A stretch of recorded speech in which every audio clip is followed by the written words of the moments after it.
What's up, you guys, and welcome to Season 2 here on the Everything Travel Nurse Show.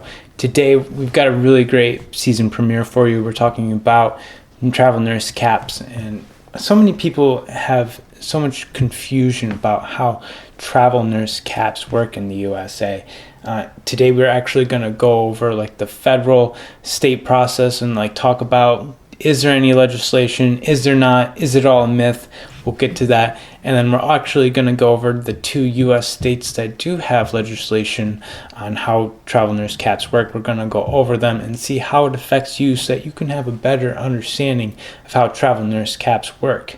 Before we get into that, though, I want to talk a little bit more about my views on travel nurse caps. My name's Travel Nurse Gary.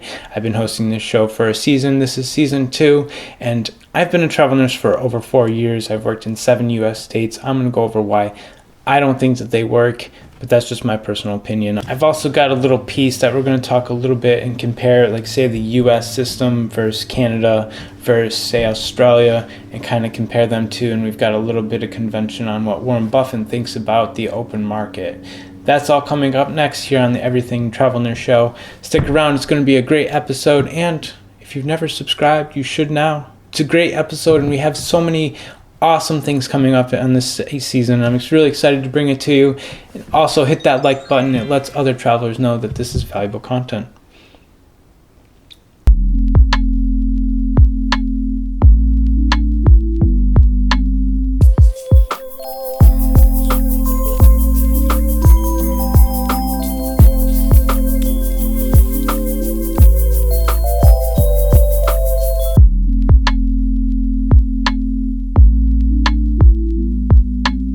Alright, you guys, let's put the glasses on, and here we go. Let's go to Google, and let's go directly to the U.S. Congress website so that you can be a little bit more informed when having anxiety about something you may not fully understand. Instead of doing all that, getting a prescription of Ativan from your doctor, you can just come to the website and directly look and see, is the U.S. Congress actually planning any type of nurse cap wage that's going on?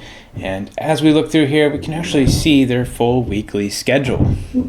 And once you look at their schedule and realize that got a lot of stuff going on that doesn't have anything to do with nursing, let's actually go and search, see, and find physical evidence of any type of capping of the wages of the nursing. As we search through here, I've done my research. I feel good. I sleep at night.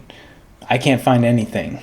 Okay, I can go to fake websites and find fake news, but I can't find anything in here from Congress saying that they're going to cap wages or that they have anything to do with capping nursing wages.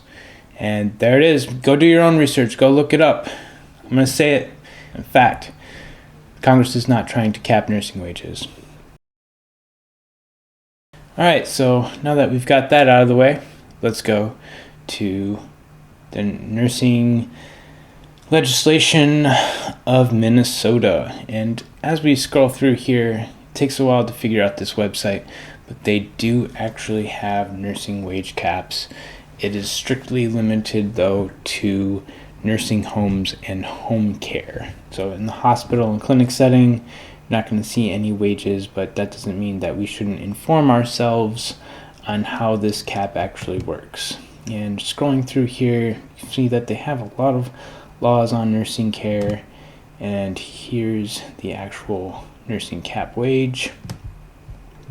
Let's zoom it up and read it out loud. A supplemental nursing service agency must not bill or receive payments from a nursing home license under this chapter at a rate higher than 150% of the sum of the weighted average wage rate, plus a factor determined by the commissioner to incorporate payroll taxes as defined in Section 256R02 Subdivision 37 for an applicable employee classification for the geographic group specified in Section 256R.23 Subdivision 4.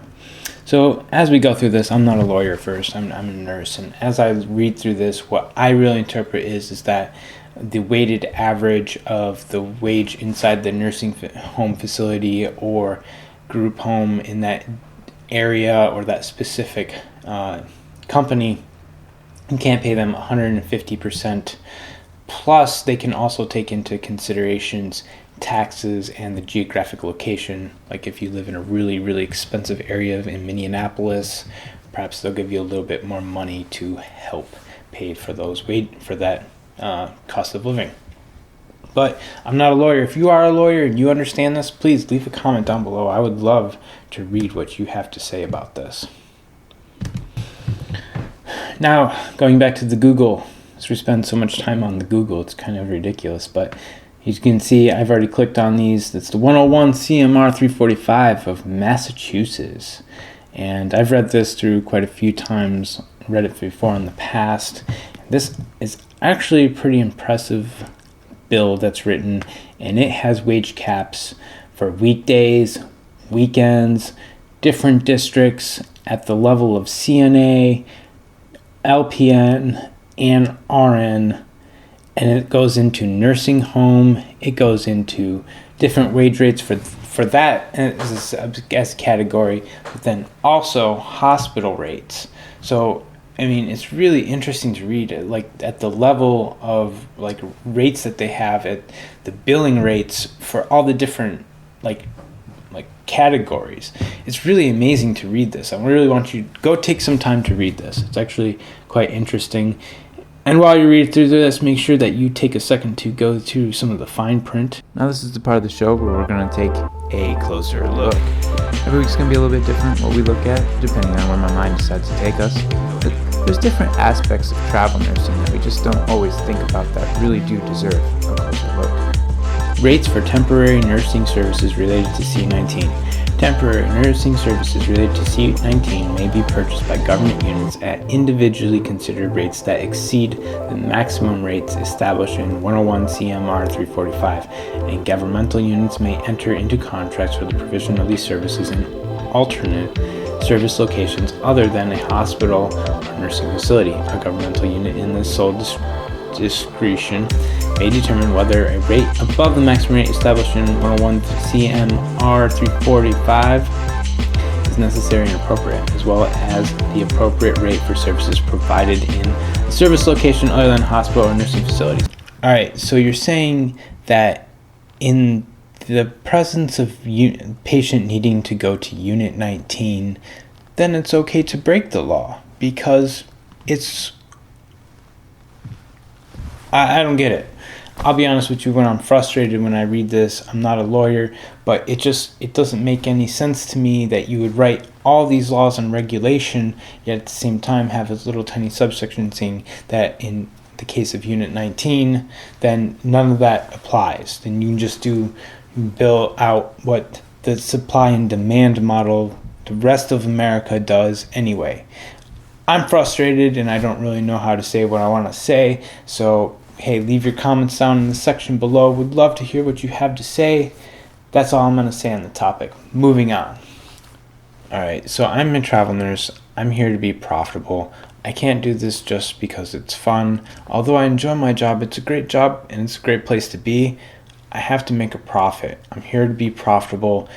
If Massachusetts wants to put a nursing cap on their state and they don't want to be competitive with the other states and I get better opportunity as a national travel nurse, I want to go where opportunity takes me. And that's what I continuously doing across the 7 states that I have practiced in.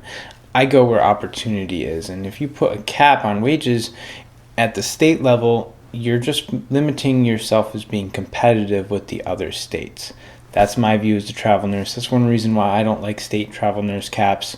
And when we look at a federal nursing caps, we can say the exact same thing. There's going to be a better opportunity. And this is something that's really happened a lot in Canada, Great Britain, and Australia. We see a lot of nurses from Great Britain actually going over to Dubai to be nurses because they get paid much better over there.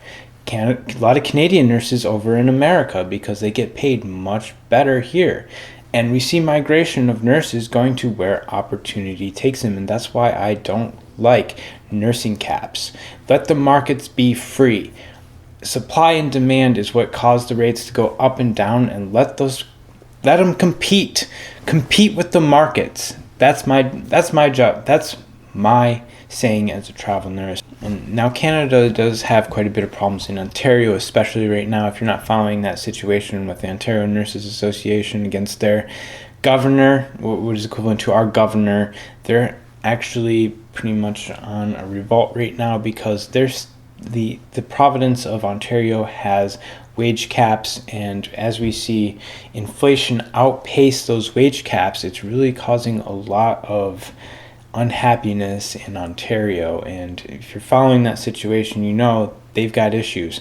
Same thing in New South Wales and Australia. Their inflation is outpacing their annual rate of return that's controlled by the government, and it's causing a lot of resentment within the field of nursing in those two states. So that's another reason why I like travel nursing and I like the free market of nursing, and I want it to stay free.